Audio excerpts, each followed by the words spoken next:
Shalom, para sahabat insani yang dikasihi Tuhan.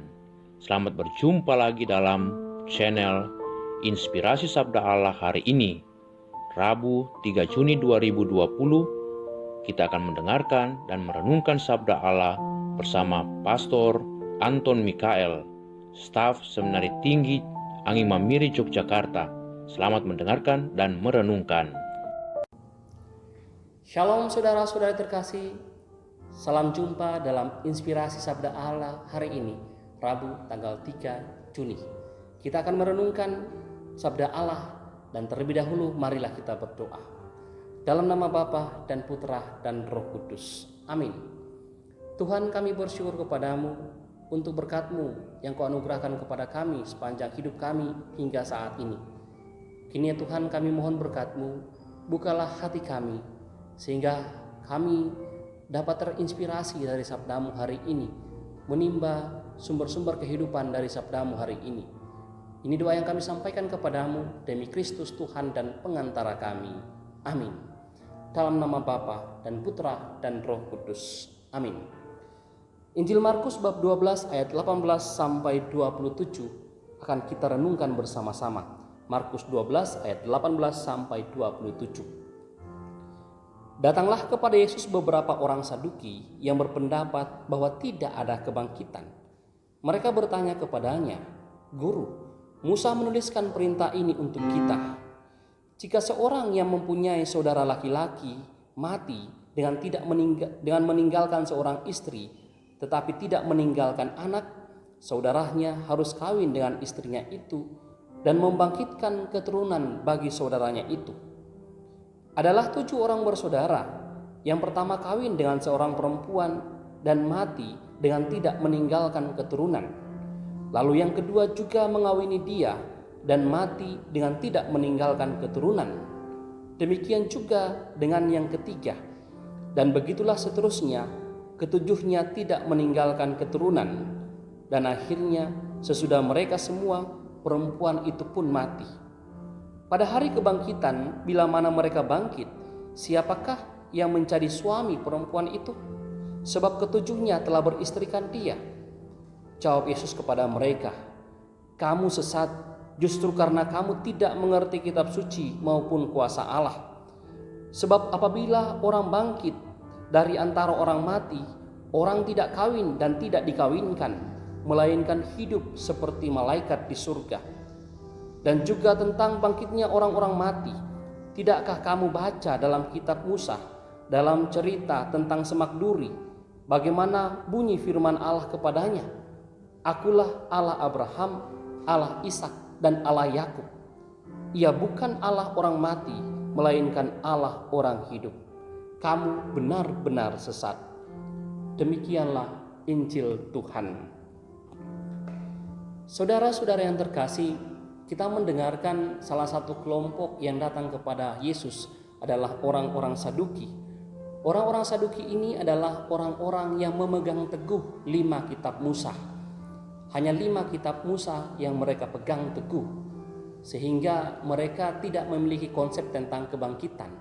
Konsep tentang kebangkitan baru menjadi pembahasan dalam kitab Perjanjian Lama, dalam kitab Yesaya, khususnya dalam Yesaya 26 dan 25, dan juga dalam Mazmur ayat 73. Sehingga wajarlah ketika mereka tidak mempercayai kitab lain selain kitab 5 kitab Musa, mereka tidak mempercayai tentang kebangkitan. Mereka datang kepada Yesus dengan memberikan pertanyaan tentang kebangkitan.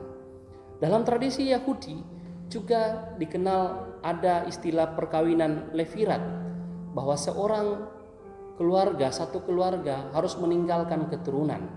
Jika seorang kakak mengawini seorang perempuan dan mati tanpa meninggalkan keturunan, maka adiknya itu harus mengawini janda kakaknya supaya meninggalkan keturunan untuk dia. Inilah yang menjadi persoalan orang Saduki, bahwa ada 7 orang bersaudara, semuanya mengawini perempuan itu dan mati tanpa meninggalkan keturunan. Nah, kalau ada kebangkitan, siapakah dari 7 laki-laki ini yang akan menjadi suaminya? Inilah pertanyaan jebakan yang diberikan oleh orang-orang Saduki kepada Yesus. Untuk menjawab itu, Yesus mengatakan, "Hai, kalian sesat. Kalian tidak mengerti kitab suci. Allah adalah Allah orang hidup, bukan Allah orang mati." Apa yang kita bisa renungkan dari sabda Allah hari ini?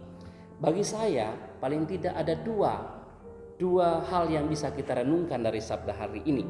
Yang pertama, Yesus mau mengatakan bahwa konsep surga atau konsep kebangkitan orang mati tidak seperti kenikmatan yang dialami oleh manusia zaman hidupnya atau zaman sekarang ini atau zaman saat itu. Yesus mengatakan bahwa konsep surga itu lebih dipahami seperti persekutuan dengan Tuhan. Seperti persekutuan dengan Tuhan, contohnya seperti para malaikat.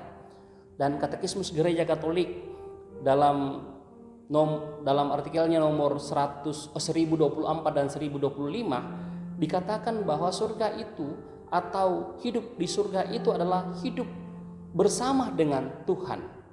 Maka konsep surga tidak dipahami pertama-tama sebagai tempat, tapi konsep surga pertama-tama dipahami sebagai situasi persatuan penuh dengan Tuhan.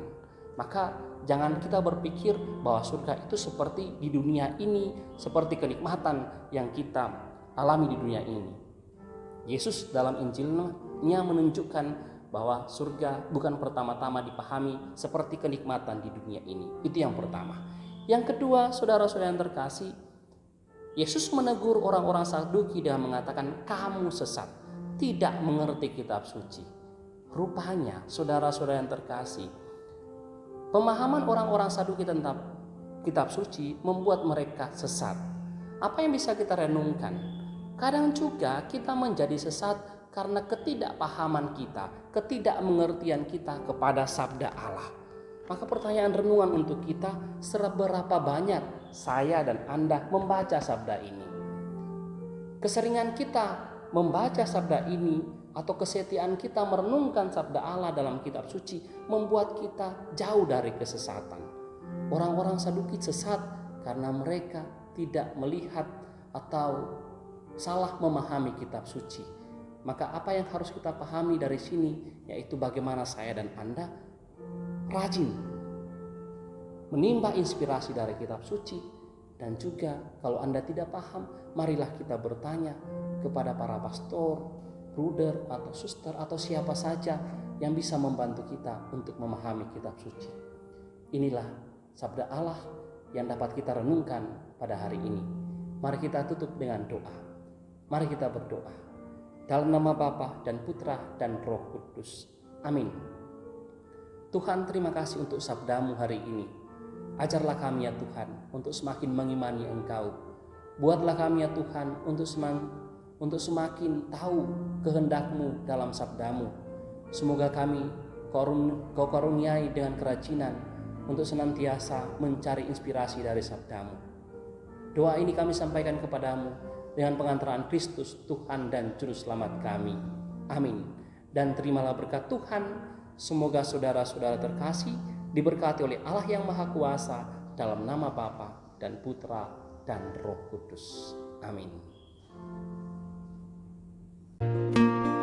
Terima kasih para sahabat insani yang dengan setia telah mendengarkan dan merenungkan sabda Allah bersama Pastor Anton Mikael.